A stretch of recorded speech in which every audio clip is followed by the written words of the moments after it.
মঞ্চতে মাইক্ৰফোনটো হাতত লৈ মই কৰা প্ৰথম কামটোৱে হৈছে যে মই ডাইচৰ পৰা আঁতৰি আহিব লাগে আৰু এইখিনি মুহূৰ্ততে মই অনুভৱ কৰোঁ যে ঈশ্বৰে মোক কিবা এটা কম কৰি দিলে অৰ্থাৎ মোক উচ্চতাটো নিদিলে উপায় নাই প্ৰতি মুহূৰ্তত সেইখিনি মই অনুভৱ কৰোঁ বাৰু যি কি নহওক আশা কৰিছোঁ আপোনাৰ সব কুশলে আছে অসমৰ জটিল পৰিৱেশ পৰিস্থিতি কিন্তু তাৰ মাজতো এয়া যিহেতু ভগৱান শ্ৰীকৃষ্ণৰ ৰাসলীলা মহোৎসৱ গতিকে ৰাস মহোৎসৱ আমি অসমীয়া আয়োজন নকৰাকৈ কেনেকৈ থাকিম গতিকে জটিল সন্ধিক্ষণতো ঈশ্বৰৰ কৃপা বিচাৰি প্ৰতিগৰাকী ঈশ্বৰ সন্ধানী অসমীয়াই এই পবিত্ৰ অনুষ্ঠানভাগি আয়োজন কৰিছে ভাৰতীয় হিন্দু সভ্যতাৰ উপাস্য ভগৱান শ্ৰীকৃষ্ণক আৰাধনা কৰা এক প্ৰধান উৎসৱ গতিকে ভাৰতবৰ্ষৰ বিভিন্ন প্ৰান্তৰ দৰে আমি অসমত বৰ উলহ মালহেৰে এই অনুষ্ঠানটি পালন কৰোঁ যদিও পূৰ্বৰ দৰে উলাহ বা আনন্দ এই বৰ্ষ নাই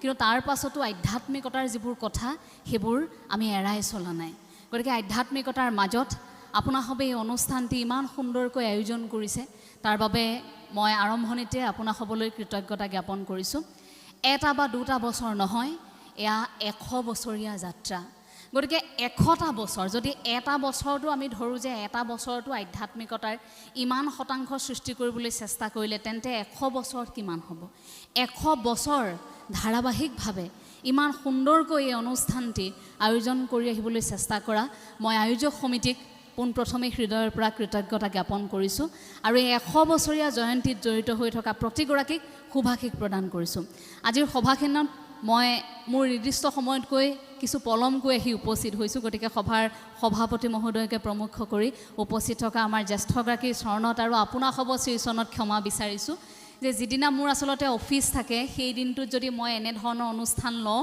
তেতিয়া মোৰ অকণমান পলম হয় তাতে আপোনালোক জ্ঞাত যে আজি কেন্দ্ৰীয় বিত্তমন্ত্ৰী নিৰ্মলা সীতাৰমণ অসমলৈ আহিছে গতিকে গোটেই পথছোৱা গুৱাহাটীৰ পৰা এই জাগিৰোডলৈকে জাগিৰোডৰ ছেমি কণ্ডাক্টৰ প্ৰকল্প তেখেতে উদ্বোধন কৰিবলৈ আহিছে গতিকে গোটেই পথছোৱা সাংঘাতিক ভিৰ গতিকে সেই ভিৰ ফালি ফালি আপোনালোকৰ মাজত পাওঁ মানে প্ৰায় দেখিছোঁ যে সভাখন শেষ হওঁ কিন্তু আৰম্ভণিৰ পৰা থাকিবলৈ পালে মই অকণমান বেছি সুখী হ'লোহেঁতেন অনাকাংক্ষিত এই পৰিৱেশটোৰ বাবে মই আপোনাসবৰ ওচৰত ক্ষমা বিচাৰি লৈছোঁ এতিয়া ভগৱান শ্ৰীকৃষ্ণৰ ৰাস মহোৎসৱ এই সন্দৰ্ভত হয়তো মই আপোনাসবক নতুনকৈ কোৱাৰ প্ৰয়োজন নাই এই সভাখনত আজি এটি নিৰ্দিষ্ট বিষয়বস্তু নিৰ্ধাৰণ কৰি দিয়া হোৱা নাছিল কিন্তু ঈশ্বৰৰ সন্ধানে আমি প্ৰতিগৰাকী অসমীয়াই কৃষ্ণ কথা নপতাকৈ কেনেকৈ থাকিম গতিকে যিগৰাকীক আমি উপাস্য হিচাপে মানো প্ৰতি খোজে যাৰ আমি নাম লওঁ এই যে কৃষ্ণ বুলি আমি উচ্চাৰণ কৰোঁ কৃষ্ণ নামে দুটি আখৰ ৰাখিবা যতনে নেৰিবা নেৰিবা বান্ধৱ জীৱনে মৰণে আমি জীৱনে মৰণে এৰিব নোৱাৰা সেই শব্দটো কৃষ্ণ হৰি ৰাম সেই কেইটামান শব্দই আপোনাৰ মোৰ জীৱনৰ ওপৰত প্ৰভাৱ পেলায় কেনেকৈ প্ৰভাৱ পেলাইছিল সেয়া জগতগুৰু শ্ৰীমন্ত শংকৰদেৱ গুৰুজনাৰ দৃষ্টিভংগীৰে যদি আপুনি মই চাওঁ যে গুৰুজনাই যেতিয়া এক শৰণ হৰিনাম ধৰ্মৰ প্ৰচাৰ প্ৰসাৰ কৰিছিল তাত সেই মূল খুঁটিটোৱেই তেওঁ দি লৈছিল এক ঈশ্বৰবাদ অৰ্থাৎ এক দেও এক সেও এক বিনে নাই কেও এজন ঈশ্বৰ প্ৰতি ভকতি যে বহু দেৱতাৰ মাজত তুমি এজনক বিচাৰা বহু সত্যৰ মাজত তুমি এটা সত্যক উপলব্ধি কৰা এই বাস্তৱৰ মাজত তুমি সেই এনে এটা বাস্তৱক স্বীকাৰ কৰা যিটো বাস্তৱক স্বীকাৰ কৰাৰ লগে লগে তুমি উপলব্ধি কৰিব পাৰিবা যে এই পৃথিৱীলৈ তুমি কিয় আহিছা কাৰণ তুমি মনুষ্য তোমাৰ শৰণ প্ৰথম ঈশ্বৰৰ ওচৰত গতিকে জীৱনটো লাভ কৰাৰ পাছত আপুনি মই হয়তো প্ৰথম ঈশ্বৰৰ ওচৰতে শৰণ লৈছোঁ অৰ্থাৎ আশ্ৰয় লৈছোঁ যে প্ৰভু তুমি এটা জীৱন দিছা প্ৰত্যেক দিনা পুৱা সাৰ পাই হয়তো ঈশ্বৰক আমি কৃতজ্ঞতা জনাইছোঁ যে এটা দিন ঈশ্বৰে আমাক দিছে গতিকে গুৰুজনাৰ দৃষ্টিভংগীৰে যদি কথাবোৰ কওঁ এক শৰণ হৰিনাম ধৰ্মৰ সেই মূল খুঁটিটোৱেই এক ঈশ্বৰবাদ আমি প্ৰত্যেক মুহূৰ্তত সমস্যাত জৰ্জৰিত হৈ থকা মনুষ্যই ঈশ্বৰক কামনা কৰোঁ যে ঈশ্বৰে আপোনাক মোক উদ্ধাৰ কৰিব ঈশ্বৰে উদ্ধাৰ কৰিব বুলি আমাৰ কিয় বিশ্বাস থাকে কাৰণ আমি উদাহৰণ দেখিলোঁ যে সেই বিষ্ণুৱে ভগৱান কৃষ্ণৰূপে পৃথিৱীক উদ্ধাৰ কৰিবলৈ জন্মগ্ৰহণ কৰিলে যদা যদা হি ধৰ্মস্য গ্লানি ভৱতি ভাৰত অভ্যুত্থানম অধৰ্মস্য তদাত্মানম সৃজম্ৰহম পৰিত্ৰাণায় সাধুনম বিনাশায় চতুষ্কৃতম ধৰ্ম সংস্থাপনায় সম্ভৱামি যুগে যুগে অৰ্থাৎ যেতিয়াই আমি কিবা সমস্যাত পৰিম, যেতিয়াই অপায় অমংগলে আমাক ঘেৰি ধৰিব, তেতিয়া আপোনাক মোক উদ্ধাৰ কৰিবলৈ সেইজন নিশ্চয় আহিব। আৰু ভগৱান শ্ৰীকৃষ্ণও তেনেকৈ হয়তো জন্ম লাভ কৰিছিল। গতিকে মনুষ্য জাতিৰ বাবে এটা ডাঙৰ উদাহৰণ বা আপোনাৰ মোৰ বাবে এটা বিশেষ অনুপ্ৰেৰণাৰ উৎস বুলি যদি আমি কওঁ, তেন্তে ভগৱান শ্ৰীকৃষ্ণতকৈ ডাঙৰ আপোনাৰ মোৰ জীৱনৰ অনুপ্ৰেৰণাৰ উৎস আৰু নাই।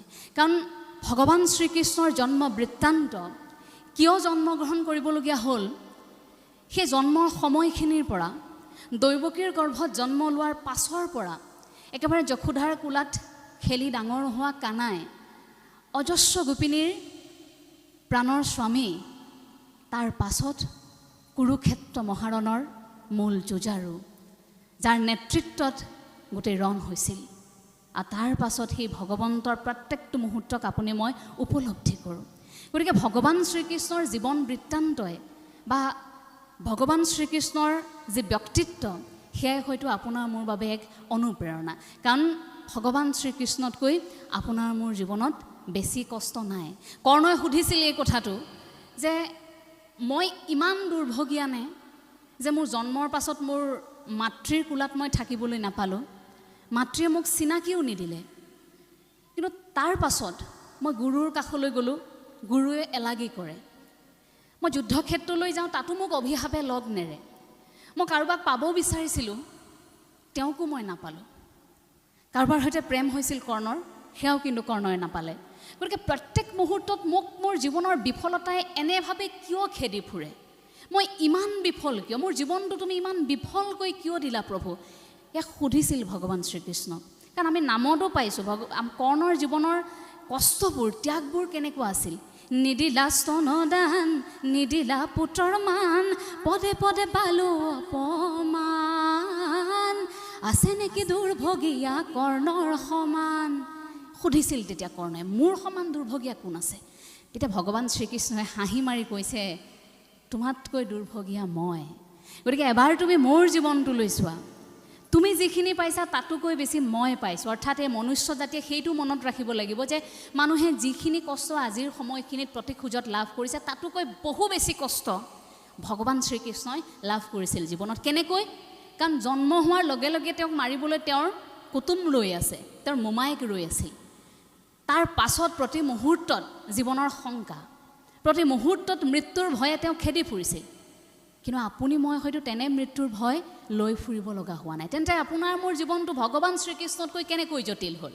সেইবাবেই এই বিশেষ চৰিত্ৰটো, ভগৱান শ্ৰীকৃষ্ণৰ সেই ব্যক্তিত্ব আপোনাৰ মোৰ জীৱনৰ বাবে এক বিশেষ অনুপ্ৰেৰণা, আপোনাৰ মোৰ বাবে অন্যতম সাহস আৰু অনুপ্ৰেৰণাৰ উৎস হৈ পৰিছে। গতিকে আজীৱন সেই সত্তাটোক যাতে আপুনি মই অনুভৱ কৰিব পাৰোঁ, তাৰ বাবেই গুৰুজনাই এক শৰণ হৰিনাম ধৰ্মত সেই এক ঈশ্বৰবাদত ভগৱান শ্ৰীকৃষ্ণক সেই বিশেষ স্থানটো দি থৈ গৈছে, যাতে কৃষ্ণৰ সৈতে, হৰিৰ সৈতে, বিষ্ণুৰ সৈতে মোৰ মনুষ্য জাতিয়ে পোনপটীয়াকৈ এটা সম্পৰ্ক স্থাপন কৰিব পাৰে।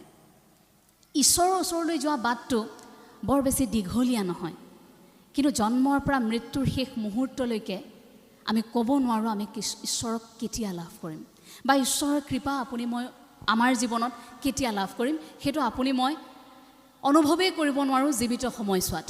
ভগৱান শ্ৰীকৃষ্ণৰ সেই সত্তাটোক অনুভৱ কৰিব পৰাকৈ সহজ কৰি গুৰুজনাই আমাক গুৰুজনাৰ আদৰ্শগত কথাবোৰ কৈ থৈ গৈছিল। সেইবাবেই এক শৰণ হৰিনাম ধৰ্মৰ মাজেৰে মহাপুৰুষীয় আদৰ্শগত যিবোৰ কাম, সেইবোৰ প্ৰত্যেক দিনাই এখন দৈনন্দিন তালিকাৰ দৰে যদি আমি পালন কৰোঁ, সেই তালিকাখনৰ প্ৰত্যেকটো কৰ্মসূচী যদি আপুনি মই পালন কৰোঁ, তেন্তে আপুনি মই গম নোপোৱাকৈ ঈশ্বৰৰ ওচৰলৈ যোৱা বাটটো লাহে লাহে কমি আহিব, অৰ্থাৎ খুব চমু চাপি আহিব।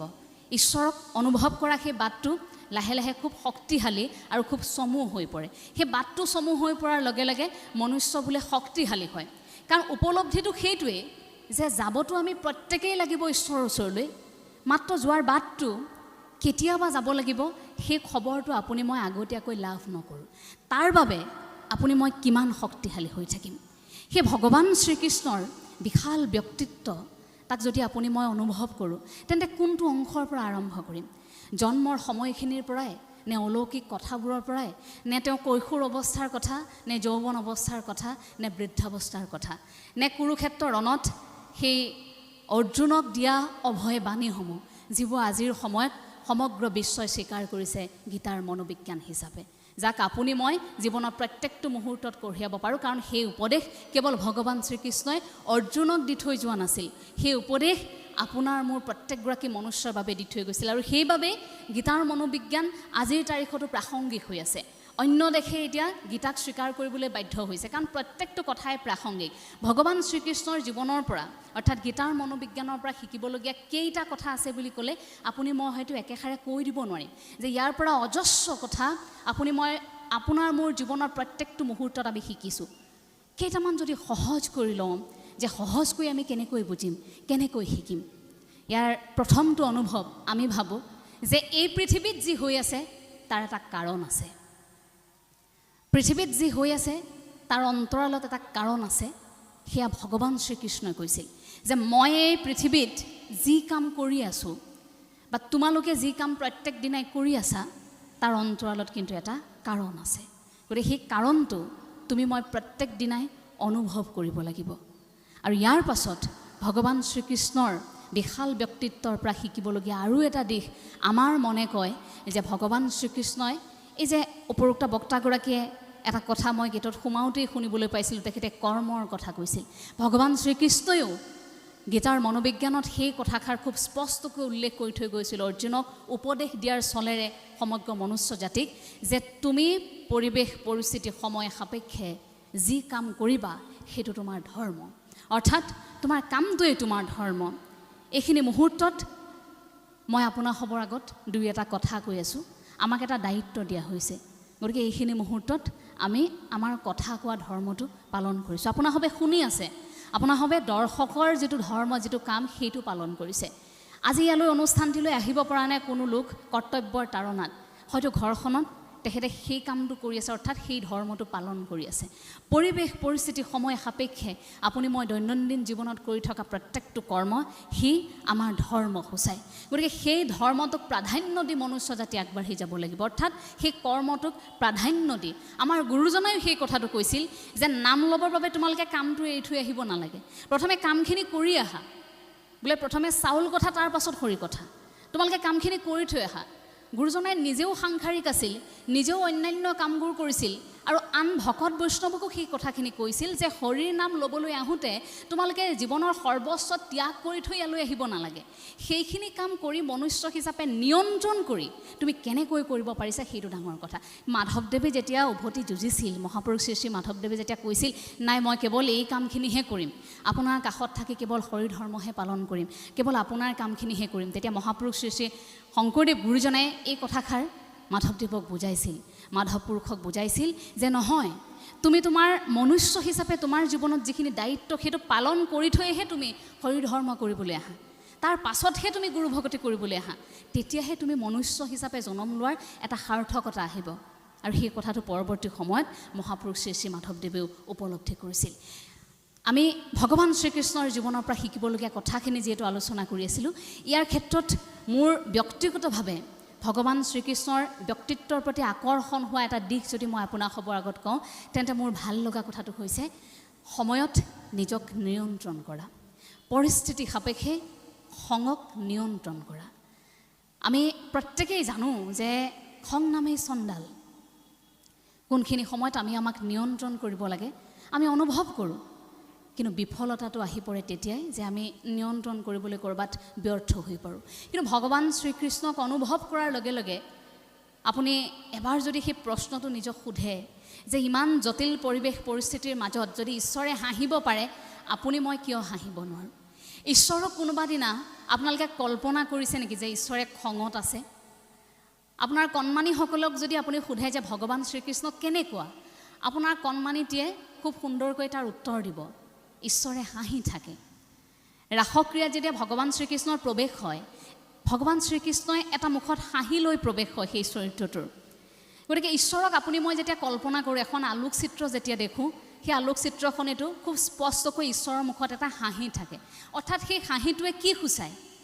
সেই হাঁহিটোৱে শতখিনি ত্যাগৰ পাছত ইমানখিনি কষ্টৰ পাছত ধৈৰ্য ধৰি নিজক নিয়ন্ত্ৰণ কৰি সুখী হ'বলৈ কৰা যত্নটো সূচায় সেইবাবে ভগৱান শ্ৰীকৃষ্ণই হাজাৰ কষ্টৰ মাজত সেই মুখত হাঁহিটো লৈ আছিল আমি সেইবাবে ঈশ্বৰক কল্পনা কৰিলে কেতিয়াও আমি খঙাল ঈশ্বৰক কল্পনা কৰিব নোৱাৰোঁ কাৰণ আমি ভগৱান শ্ৰীকৃষ্ণৰ সেই হাঁহি মুখখনেই সদায় দেখিছোঁ আমি কল্পনা কৰিলেও আমাৰ হৃদয়ত সদায় সেই মুখখনেই দেখোঁ গতিকে ঈশ্বৰেই যদি হাঁহি থাকে আপুনি মই কিয় দুখ কৰি থাকিম গতিকে পৰিস্থিতি নিয়ন্ত্ৰণ কৰিবলৈ ঈশ্বৰৰ সেই হাঁহিটোৰ পৰা মনুষ্যই আৰম্ভ কৰে